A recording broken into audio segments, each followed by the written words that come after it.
Banyak orang mengenal istilah karma. Bahkan kalau setahu saya, istilah karma ini pun sudah masuk ke dalam bahasa Inggris. Sehingga tidak jarang kalau di toko-toko buku, kemudian di beberapa tempat orang jual souvenir di luar negeri, di Amerika misalnya, Anda akan membaca stealing is bad karma. Ada istilah itu. Di dalam bahasa sehari-hari, karma juga sangat dikenal, baik yang umat Buddha maupun yang bukan Buddhis. Mereka tiap kali ada orang yang menderita misalnya, ini sudah karmanya. Apalagi kalau orang itu agak jahat-jahat sedikit, memang karmanya orangnya jahat begitu. Tapi kalau ada orang bahagia, bisa beli sepeda motor, tokonya laris, pasangan hidupnya bahagia, saya jarang mendengar orang mengatakan, wah karma tuh, tokonya laris, karmanya itu buat. Jarang. Tapi kalau tokonya sepi, banyak cicok, sepeda motornya hilang, rasain tuh karma tuh, jahat sih.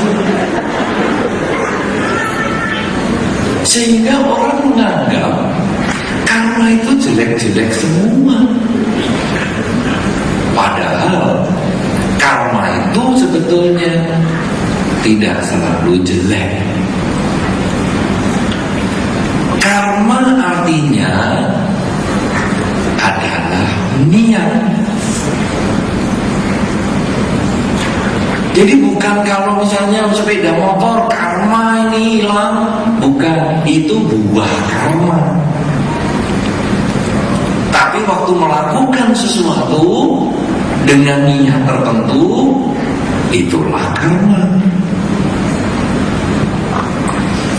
Kalau suatu perbuatan dilakukan dengan niat tertentu dan disebut karma, maka nanti timbullah buah karma dua macam. Karena perbuatan bisa berbuat baik, maka timbullah buah karma baik. Jadi misalnya buah karma baik apa? Toko rame, bisa beli sepeda motor, dapat pasangan hidup yang sesuai, putus nomor. Jadi karma baik. Karena sambutan gaya Medan nomor. Kemarin saya turun dari airport, diajak salaman oleh seorang satpam di airport. Terus aja, nomor berapa nanti malam? Saya dukun namanya. Kalau saya tahu nomor yang bakal keluar, saya beli sendiri. Buat bangun wihara atau buat macam-macam. Ya itu mungkin saya pikir ini gaya sambutan Medan. Tanyain nomor, ya itu mungkin karma baik. Saya jawab, ya kamu beli asal aja. Kalau tadi malam dia beli suguhan dan putus lagi, waduh, saya nggak tahu besok kalau pulang di airport saya dicari orang berapa lagi. Nomor lagi, Pak Biksu, wah repot. Nah jadi, tapi putus nomor itu tidak bisa disangkal itu buah karma baik. Walaupun Anda tidak usah mancing-mancing buah karma baiknya dengan putus nomor. Kalau gitu boleh beli ya Bante, karma baik kan ini Bante. Itu tidak bisa ditanyakan nanti ya. Ini contoh saja. Kemudian selain kita berbuat baik, kita kadang berbuat jahat. Loh saya kan tidak pernah memukul, kan tidak jahat, betul. Tapi mungkin berpikir untuk memukul. Kita kadang ketemu tetangga yang menjengkelkan, mau mukul, wah nanti dilaporkan polisi. Kalau dia benjol, diperiksa, divisum, kemudian nanti ada surat laporan dokter, saya dilaporkan polisi, saya masuk 3 bulan. Jadi saya Memukul dalam pikiran aja, awas kamu, pukul kamu, ya, nanti benjol kepalamu. Pikiran jahat itu sudah merupakan karma, sehingga nanti juga akan berbuah juga buah karma yang buruk. Jadi sekarang yang pertama adalah karma adalah niat. Anda bisa melakukan niat baik, Anda bisa melakukan niat buruk. Niat baik maupun niat buruk dilakukan dengan badan, dengan ucapan, dan juga dengan pikiran. Karena ada perbuatan baik dan ada perbuatan buruk, maka nanti akan ada buah baik, buah kebahagiaan, dan buah buruk. Ini prinsip dasar karma. Kemudian banyak orang menganggap karma sama dengan nasib, sama dengan takdir. Orang mengatakan, wah Bante, saya ini kok dari kecil kok menderita terus. Apa ini karma saya, Bante? Saya ini orang tua yang kurang bahagia. Saya sekarang hidupnya menderita. Jadi ini kalau saya pikir-pikir kok hidup ini karma buruk terus, Bante. Apa ini karma saya? Apa ini nasib saya? Apa ini tidak bisa diubah? Apakah ini takdir saya?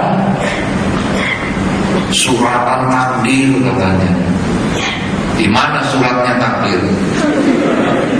Di mana ada suratan takdir? Di mana? Suratan takdir di mana? Di telapak tangan. Takdir saya bagaimana? Ini kan tahun baru, Imlek, sudah lewat tuh ya, sudah lama. Tapi kan kalau menjelang tahun baru kan kadang gitu. Takdir saya tahun ini bagaimana ini? Pergi ke tukang farm yang mana-mana.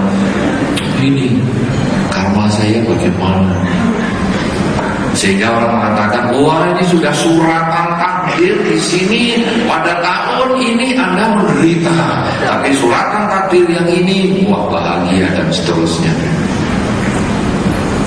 Kita kadang menyamakan karma dengan takdir atau kodrat atau nasib. Aku kerja kok susah, nggak sukses-sukses. Sudahlah, kamu memang namanya juga tulang orang miskin. Kerja tetap susah. Sudahlah. Kalau sudah tulang kaya, nggak kerja juga kaya raya. Jadi akhirnya kita merasa iya ya, saya tulang miskin ya. Kalau sudah tulang nggak bisa diganti lagi tulangnya. Ya sudahlah. Aduh, saya berarti sampai mati miskin terus ini sudah takdir. Lalu menyalahkan aku dulu yang dulu ini karma apa? Ya. Kelahiran saya yang dulu ini berbuat apa? Sampai sekarang saya jadi tulang miskin. Bagi yang tulang kaya untung, aku terima kasih. Aduh, karma lampau saya baik. Orang menganggap karma ini sama dengan takdir, sama dengan nasib yang tidak bisa diubah. Tapi karena kita ini karma ini ternyata bisa dimainkan, karma ini kita bisa arahkan, maka pertemuan pada malam hari ini menjadi penting artinya. Karena diharapkan setelah perjumpaan kita malam hari ini, kita nanti tahu bagaimana mengubah jalan hidup kita. Anda yang atau kita yang tulang orang miskin katanya, kita ubah biar jadi tulang tidak terlalu miskin. Bagi Anda yang sudah tulang kaya, wah biar menjadi orang yang tulangnya lebih kaya atau kaya tulang. Saya tidak tahu kaya tulang itu koleksi apa itu. Koleksi tulang gitu. Sekarang bagaimana? Karma, tadi saya sudah katakan itu adalah niat perbuatan. Sebetulnya karma hanya satu. Kita masing-masing punya karmanya masing-masing. Anda yang di sini punya karmanya masing-masing. Tetapi di dalam perkumpulan orang lain, karma kita ini saling bertemu. Sehingga orang bisa mengatakan, kalau ada di depan hotel itu ya, misalnya tadi Anda menunggu teman Anda atau pasangan hidup Anda parkir mobil, Anda coba berdiri di depan pintu tempat ini. Anda lihat orang yang lewat. Nanti di dalam batin Anda kadang muncul pemikiran, aku suka loh sama orang itu. Padahal kenal aja tidak. Pernah ngalamin belum? Sering? Sering ya gak apa-apa. Anda gak usah malu. Itu bukan kesalahan loh. Aku suka sama dia. Suka kan tidak harus langsung mencintai kan. Tapi itu ada sebagai dasar. Kadang-kadang kita ini bisa jatuh cinta pada pandangan pertama.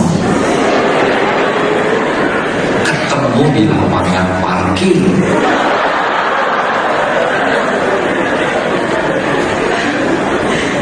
Tetapi Anda juga harus memperhatikan satu sisi yang lain. Ketika kita berjumpa dengan orang yang belum dikenal, juga di lapangan parkir, kadang muncul perasaan, aku kok gak suka orang ini. Padahal kenal nama juga enggak, tahu orang tuanya juga enggak, perilakunya kita juga tidak tahu. Tapi kita bisa mengatakan, aku benci orang ini. Kenapa ini? Ini sebetulnya karena kita ketika karmanya masing-masing, kita bertemu di satu titik di lapangan parkir. Ada karma yang berdasarkan kebencian, karena mungkin di kehidupan yang lampaunya kita sudah pernah benci sama dia, musuhan sama dia. Tapi juga bisa karena cinta, sehingga ketemu, kita jatuh cinta pada pandangan pertama. Begitu dilihat, wah langsung puyeng kepala. Saudara-saudara, ini yang menunjukkan bahwa karma kita sendiri-sendiri ini bisa bertemu di satu sisi. Sekarang, pertemuan yang paling awal karma kita dengan orang lain adalah dengan orang tua. Kadang orang tua ketika mulai hamil, ini sudah ada yang pernah hamil belum? Soalnya ini masih banyak yang muda nih daripada yang tidak muda. Siapa yang pernah hamil? Ada laki-laki kok tunjuk jari. Hamil apa? Ada membuat orang lain terkondisi untuk seperti itu. Siapa yang pernah hamil? Masa laki-laki? Laki-laki kalau hamil gak pernah melahirkan, yaitu yang sudah perutnya besar, karena sudah jadi bos. Kadang ada yang pernah hamil, Anda bisa merasakan pertemuan pertama tadi. Begitu hamil, kadang-kadang muncul perasaan, aduh happy-nya aku mau punya anak, happy sekali. Itu seperti Anda ketemu di lapangan parkir dan happy, jatuh cinta pada pandangan pertama. Tapi tidak heran, hamil pertama, aku gak suka, belum siap, ekonomi belum siap, menikah pun belum, kok hamil? Aduh repot ya. Ekonomi belum siap gak apa-apa, hamil. Belum buntutnya ini, menikah juga belum, orang tua juga belum tahu kamu. Oh kamu hamil ya? Repot kalau sudah begini. Jangan ya, anak muda, jangan begitu.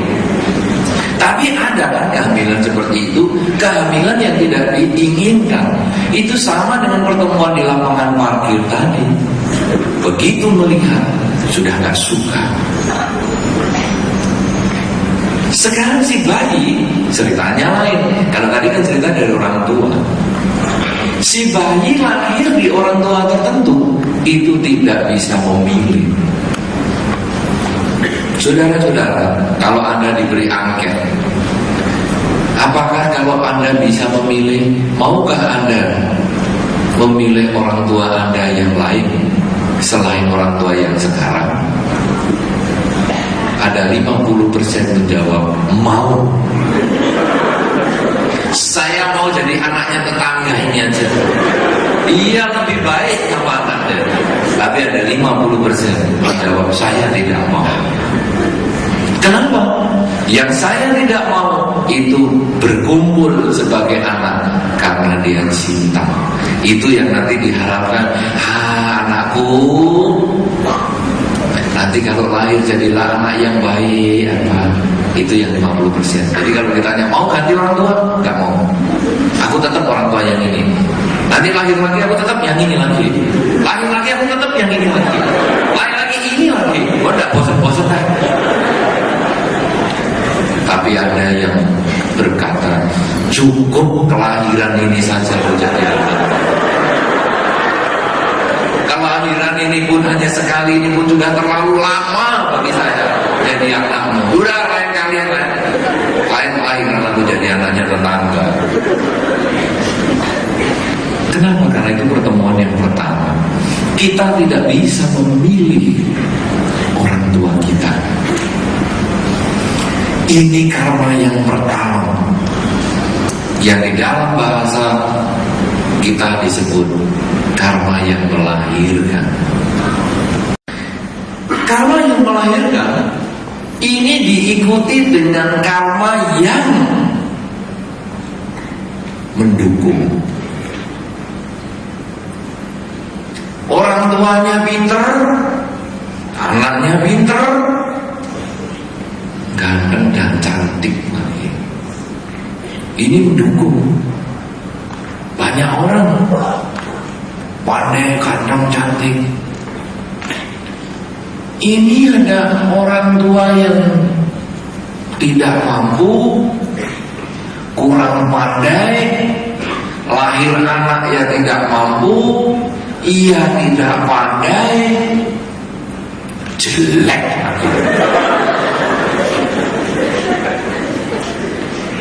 Hidungnya tidak simetris,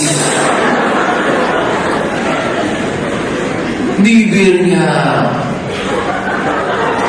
ya ini bibir atau kaleng yang terbuka,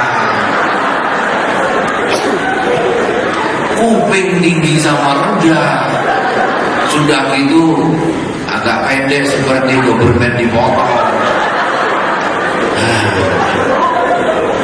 Itu karma yang mendukung.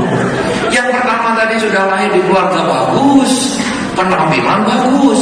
Yang kedua ini keluarganya sudah kurang bagus, penampilan juga tidak bagus.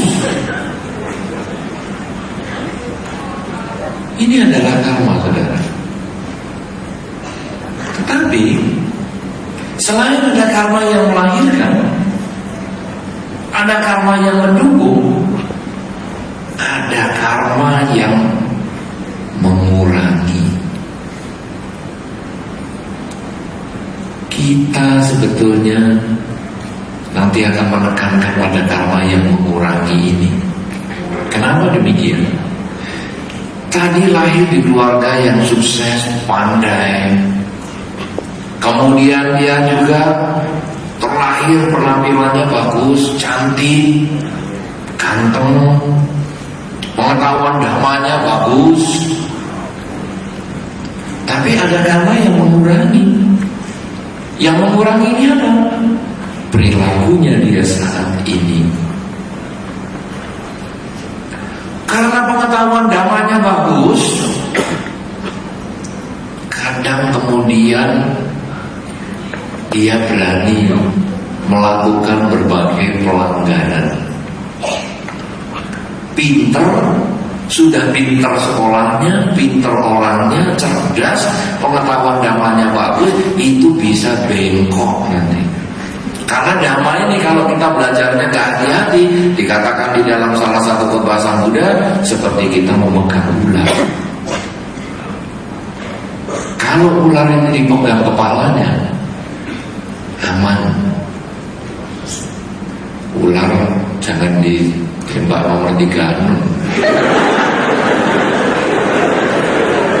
Ular dipegang kepalanya, nurut. Kepala besar apa kecil. Ular dipegang buntut, gigit. Dhamma juga begitu. Kalau kita bisa memegang Dhamma dengan benar, sangat bermanfaat. Tapi kalau kita memegang Dhamma secara salah, seperti pegang ular pada ekornya, kita bisa menderita. Orang yang tadi pandai, orang yang tadi ngerti Dhamma, mungkin dia menyalahgunakan Dharma. Bagaimana ini? Ya, sebetulnya kalau kita sudah ngerti Dhamma, bohong-bohong dikit gak apa-apa kan. Karma ini kalau bohong ya buahnya cuma dibohongi ya sedikit lah. Malah ada yang mengatakan begini, Bante, saya pernah makan tempe Bante di warung. Waktu itu tempe harganya satu potong 200 rupiah. Saya makan 5, saya mau makan 3. Jadi saya hemat 200 rupiah kali 2. Kan gak apa-apa Bante. Nanti kalau harta saya yang sedemikian banyak hilang 200 rupiah kali 2, kan cuma sedikit, 400 rupiah, kecil Bante. Jadi saya biasa makan tempe 5 ngomong 3, kecil, 400 rupiah sih. Ini orang pandai, ngerti karma, tapi sesat. Kemudian saya jawab begini, memang 400 rupiah itu kecil, tapi berapa keuntungan ibu ini? Ibu ini keuntungannya satu hari 4.000 rupiah. Jadi kalau 400 rupiah, berapa persen? Berapa persen tuh? 10%. Ya kamu siap gak? Hartamu hilang 10%. Loh, lah masa 400 rupiah kalau uang saya 1 miliar 10%? Apa itu? 100 juta ya? Masa 400 rupiah saya gak bayar 400 rupiah, masa hilang 1 miliar jadi 100 juta? Berat dong. Kamu kalau tanam padi 1, masa tumbuhnya padi juga 1? Kan hukum kamu tanam padi tumbuh padi, betul. Tapi tanam 1 kan tumbuhnya banyak. Lah kalau tanam 1 tumbuh 1, petaninya lebih baik gak usah tanam. Kan tanam 1 tumbuh banyak. Nah ini karena kamu cuma 400 rupiah, tapi yang bisa hilang 100 juta. Wah, banyak ya Bante. Iya. Lah jangan jadi umat Buddha yang sesat. Nah ini juga begitu. Orangnya pandai, orang tuanya pandai, kaya raya, kemudian anaknya juga pandai, ngerti Dhamma dengan baik, minum minuman keras gak apa-apa. Kan kalau di dalam Dhamma Pancasila Buddhis, minuman keras itu kan yang terakhir. Berarti ini sebetulnya kecil hukumnya. Dan kalau kita lihat membunuh, ini kan ada objeknya. Sila yang pertama berlatih untuk tidak membunuh. Ini kan ada objek yang dibunuh. Yang kedua mencuri, ada objek yang diambil barangnya.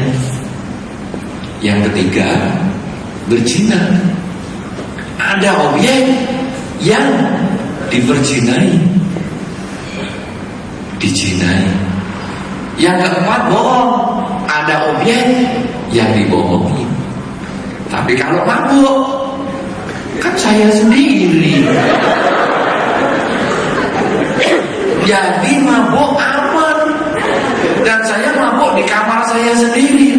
Karena kan di dalam buku Dhamma ada mabuk ini yang menimbulkan pembunuhan, pencurian. Nah, bohong dan mabuk-mabuk amat. Ya ini mau pencuri, membunuh, berzina dan bohong. Itu orang mabuk. Ya kan? Ada yang seperti itu. Nah di buku di ngomong begitu. Nah saya mabuknya kan di dalam kamar tertutup, kuncinya dititipkan tetangga. Kan saya tidak mungkin membunuh, saya tidak mungkin mencuri, saya tidak mungkin berbohong, saya juga tidak mungkin berzina. Jadi aman sudah. Ini orang pintar ngerti Dhamma tapi sesat. Kalau sudah demikian, suatu ketika dia memang mabuk sungguhan, dia lupa dengan apa yang pintu terkunci dan sebagainya, dia keluar menyetir mobil atau menyetir sepeda motor, kecelakaan, koma, kepalanya kena koma. Apa gunanya kepandaian? Apa gunanya kekayaan? Akhirnya dia di rumah sakit. Itu namanya tindakan mabuk-mabukan tadi menjadi karma yang mengurangi karma yang sedang berjalan. Yang tadi disebut karma baik, orang tuanya pandai, kaya raya, dia lahir di situ, itu karma yang melahirkan. Kedua, dia lahir dalam bentuk fisik yang bagus, itu karma yang mendukung. Tapi perilakunya dia jelek. Walaupun ngerti Dhamma, perilakunya jelek, suka mabuk-mabukan. Ini karma yang mengurangi. Akhirnya dia menjadi kecelakaan, koma, misalnya naik tangga, karena mabuk, tangganya masih naik, dikira sudah rata. Jatuh dia, kepalanya kena benturan, kemudian dia koma. Mengubah karmanya. Kemudian setelah sembuh dari komanya, dia jadi orang yang pelupa. Ditanya namanya siapa? Siapa ya dulu namanya dia? Orang tuanya mana? Nggak tahu. Kenapa? Dia sudah kena karma yang memotong. Sebaliknya tadi ada orang yang kurang mampu. Dia lahir di keluarga tidak mampu, didukung dengan kelahiran dengan fisik yang kurang sempurna, bibir seperti kaleng, hidung seperti tutup botol, kuping seperti jamur, mata seperti kain sobek. Aduh, repot. Tapi orang ini perilakunya baik. Dia ngerti Dhamma, dia belajar Dhamma, dia melaksanakan sila dengan baik. Dia suka menolong orang, walaupun orang yang ditolong kadang takut dengan wajahnya, tapi dia menolong orang banyak. Sampai suatu ketika orang yang ditolong itu merasa hutang budi dengan dia. Kemudian dia mungkin, sudah kamu tinggal di mana? Saya tinggal di rumah kardus. Loh kok kayak judul sinetron? Iya, memang saya rumahnya dari kardus dan tidak main sinetron. Kalau gitu kamu, karena kamu cukup baik, kamu tinggallah di rumah saya.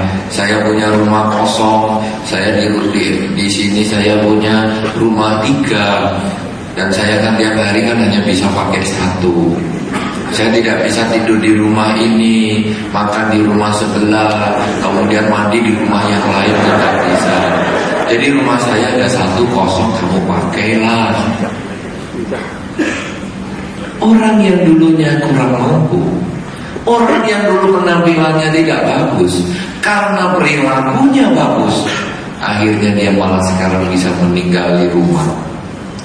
Kemudian dia tinggal di rumah itu, dia rawat rumahnya dengan baik. Dalam berapa tahun rumahnya bersih, bagus. Akhirnya bosnya tadi datang, wah rumahnya bagus ya, mau kamu ambil apa? Aku gak punya uang. Sudahlah, karena kamu pernah menyelamatkan saya waktu saya dulu kecemplung ke sungai yang airnya kencang sekali, saya tidak bisa berenang, kamu bisa menyelamatkan saya, sudahlah rumahnya kamu ambil aja. Akhirnya orang ini bisa berubah karmanya. Orang mengatakan dia tulang miskin, orang tuanya miskin, dia anaknya orang miskin. Tetapi karena perilakunya baik, tulangnya berubah tidak terlalu miskin. Sekarang punya rumah sendiri. Mungkin kalau bosnya bagus, dia malah dikawinkan juga. Bisa saja kamu pengen kawin sama siapa, sini tak biayai. Kamu pengen buka usaha apa, mau warungan, mau apa, saya kasih modal. Akhirnya dia bisa berubah. Siapa yang membuat berubah? Dirinya sendiri. Oleh karena itu saudara-saudara, karma, suratan karma, suratan takdir nasib memang ada di telapak tangan kita. Kita dikatakan, wah ini kamu lahirnya mestinya miskin, yang ini satunya wah kaya dan sebagainya. Tetapi lihat perbuatan kita, perbuatan yang berniat kita ini apa yang kita kerjakan. Apakah kita mengembangkan kebajikan? Mengembangkan kebajikan dengan badan kita, mengembangkan kebajikan dengan ucapan kita, mengembangkan kebajikan dengan pikiran kita.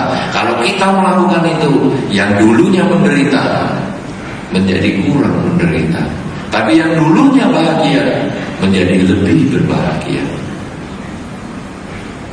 Kita bisa mengubah karma kita. Karena itu karma dan pengaruhnya dalam kehidupan. Artinya apa? Perbuatan kita yang kita lakukan dengan badan, ucapan dan pikiran itu bisa mengubah jalan hidup kita. Makanya kita harus berhati-hati. Jangan sembarangan melakukan kejahatan, sekalipun dengan pikiran. Kejahatan dengan badan, kejahatan dengan ucapan itu gampang dihindari. Anda kumpul begini saja, kejahatan dengan badan dan ucapan tidak Anda lakukan. Anda lihat handphone teman Anda dan Anda tertarik, tapi karena begini Anda tidak mau mengambil handphone Anda, handphone teman Anda itu. Wah, handphonenya bagus, sayang ya ketemunya di acara begini ya. Kalau mungkin di gedung bioskop sudah saya sikat nih. Jadi perilaku kita memang tidak mencuri, tapi pikiran kita sudah mencuri itu. Dan itu perilaku yang diniati, itu karma buruk lewat pikiran. Kata-kata juga begitu. Teman di sebelah ini baunya luar biasa. Nampaknya dia belum mandi atau dari pasar. Kita sudah jengkel, tapi ini kan acara begini, ya sudahlah. Semoga jadi pertemuan ini saja saya ketemu dia. Gak ngomong apa-apa. Memang karma buruk lewat ucapan tidak diekspresikan. Anda tidak berani mengekspresikannya nyalimu. Ya dong, ekspresikan nyalimu. Anda tidak berani mengekspresikan nyalimu, tetapi di dalam pikiran Anda, ada warna baunya ya. Minggir sana. Pergi. Pikiran jahat-jahat. Jadi kalau tidak melakukan kejahatan dengan ucapan, tidak melakukan kejahatan dengan perbuatan badan, gampang. Tapi tidak melakukan kejahatan dengan pikiran ini susah sekali. Padahal di dalam dharma, kalau kita membuka dhamma pada, pikiran pelopor segalanya. Bukan ucapan pelopor segalanya, bukan perbuatan pelopor segalanya, pikiran pelopor segalanya. Semua yang kita ucapkan, semua yang kita lakukan, dasarnya dari pikiran. Belum ngomong apa-apa, sudah mikir. Belum melakukan apa-apa, sudah mikir. Ini yang kita harus lakukan sekarang, perbaikan lewat pikiran kita. Apa yang harus kita kerjakan? Kita mengembangkan pikiran positif setiap saat. Bagaimana cara mengembangkan pikiran positif setiap saat? Anda bisa mengisi pikiran Anda setiap saat dengan kata-kata yang baik. Saya selama di sini saya ketemu dengan beberapa keluarga yang terbiasa atau membiasakan anaknya mengucap semoga semua makhluk berbahagia. Ini satu cara yang bagus. Anak sejak kecil diajarkan untuk mengucap semoga semua makhluk bahagia, semoga semua makhluk bahagia. Itu sangat baik. Mungkin anak itu sekarang masih hanya ucapan, dia belum tahu maknanya. Tapi kalau kita didik dengan baik terus-terusan, kita mengisi anak itu dengan pikiran positif. Semoga semua makhluk bahagia. Kita makhluk, semoga kita bahagia. Orang tua saya makhluk, semoga orang tua saya bahagia. Lingkungan saya makhluk, semoga lingkungan saya bahagia.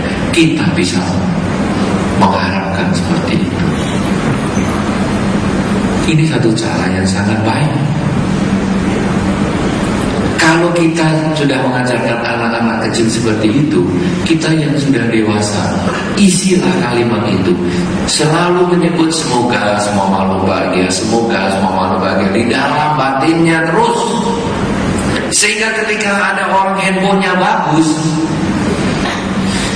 aduh handphone bagusnya semoga.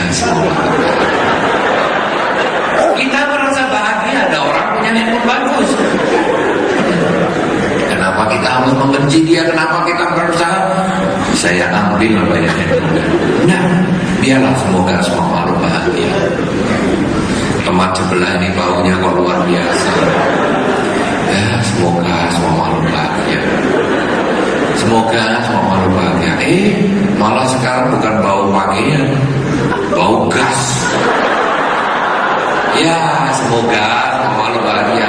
Kasihan daripada ditahan-tahan, kasihan nanti sakit perut. Semoga semua makhluk bahagia.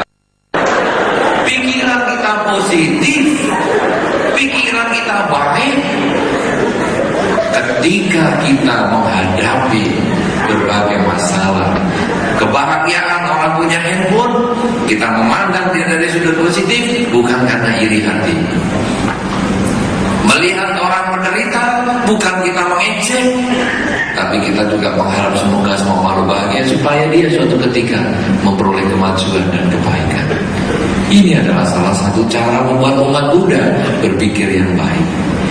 Pikiran yang baik otomatis nanti ketika omongan, perbuatan dilakukan, dia juga akan bisa melakukan yang baik. Dia tidak lagi berpura-pura. Tapi kalau pikirannya saja masih jelek, maka senyuman, perilaku fisik itu kadang hanya bersifat pura-pura. Tersenyum seperti kalau suami istri sedang cekcok dan ada tamu, itu kadang pura-puranya muncul di sana. Cekcok sekali luar biasa. Ada tamu datang ketok pintu, senyum.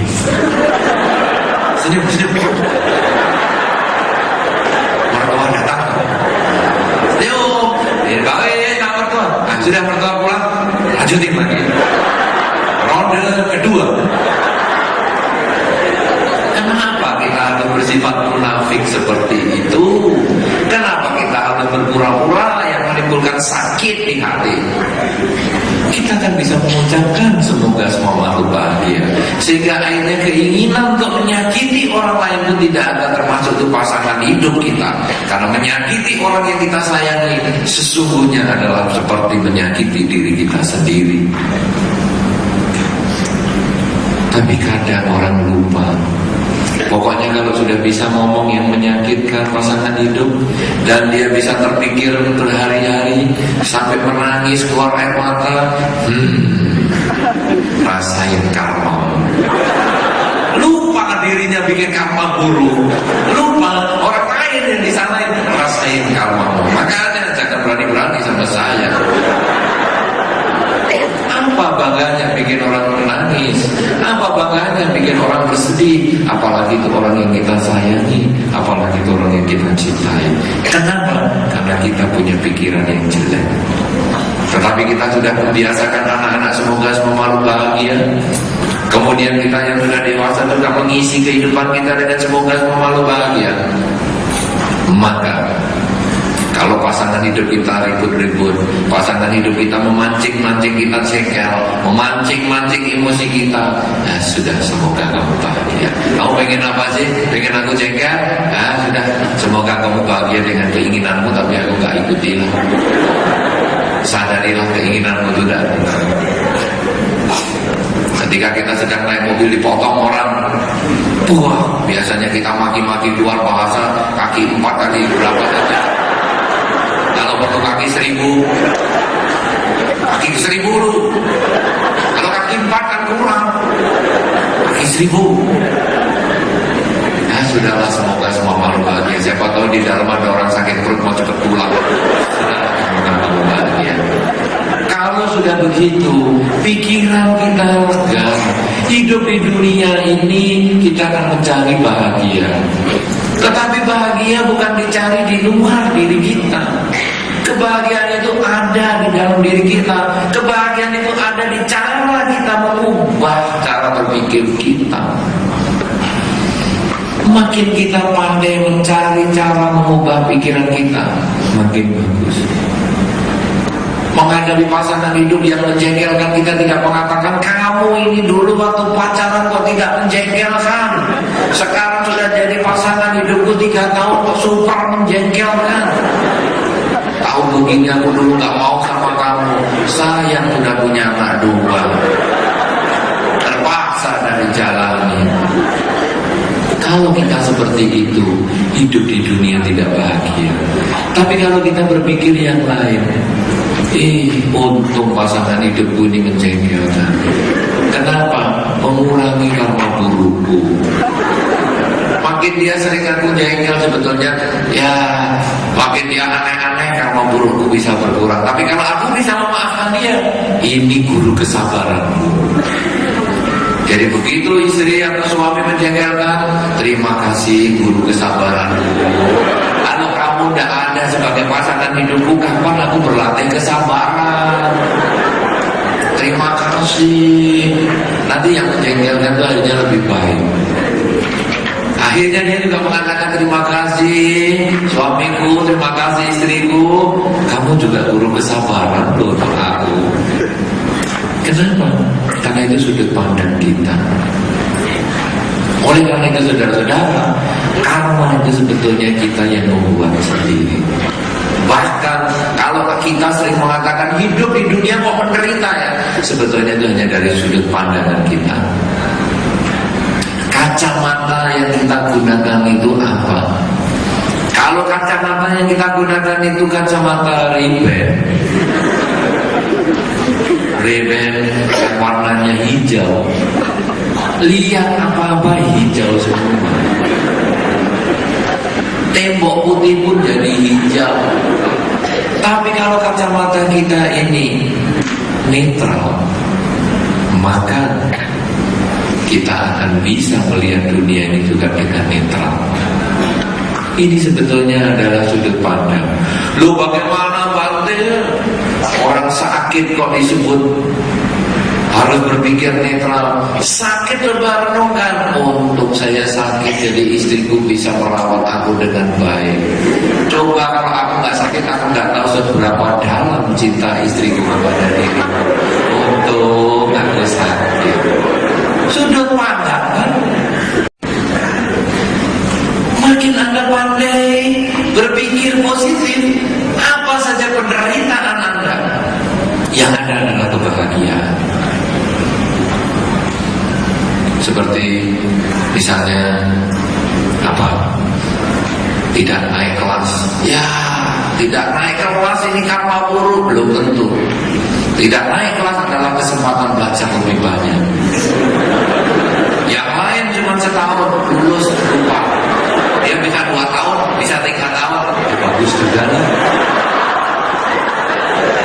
Tapi kalau terus-terusan, ya anaknya suruh bayar sekolah sendiri. Ya papa mama mana sanggup, kelas 6 aja 3 tahun. Lebih lama belajarnya. Putus cinta lagi, putus cinta, cari pacar, putus lagi, nyarinya susah, investnya mana?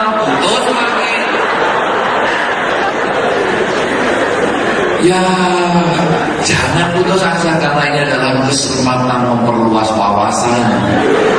Ternyata di kota ini banyak orang wataknya macam-macam. Saya baru tahu setelah saya putus cinta.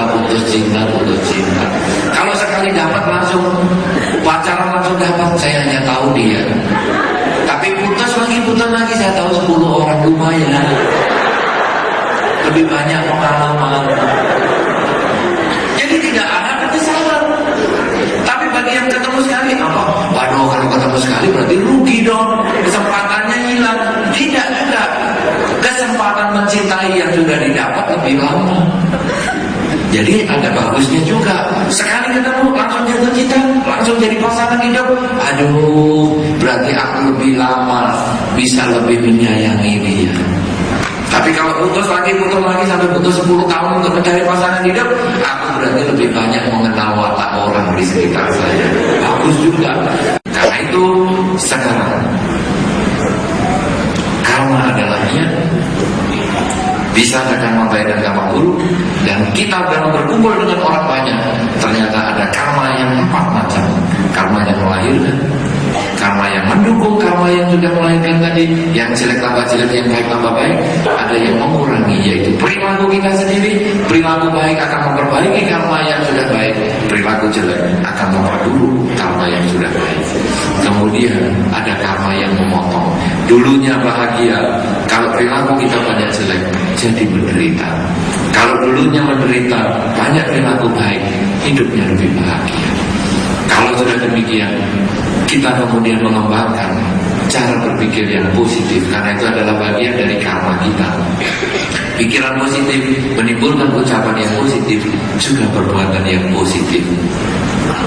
Pikiran yang positif caranya adalah sering mengembangkan kalimat semoga semua makhluk berbahagia, semoga semua makhluk berbahagia, semoga semua makhluk berbahagia. Itu yang terus kita pancarkan, sehingga nanti ucapan kita otomatis kadang-kadang nanti searah, sejajar dengan kalimat semoga semua makhluk bahagia. Demikian pula dengan perilaku kita, kita pun selalu berusaha untuk membahagiakan lingkungan kita.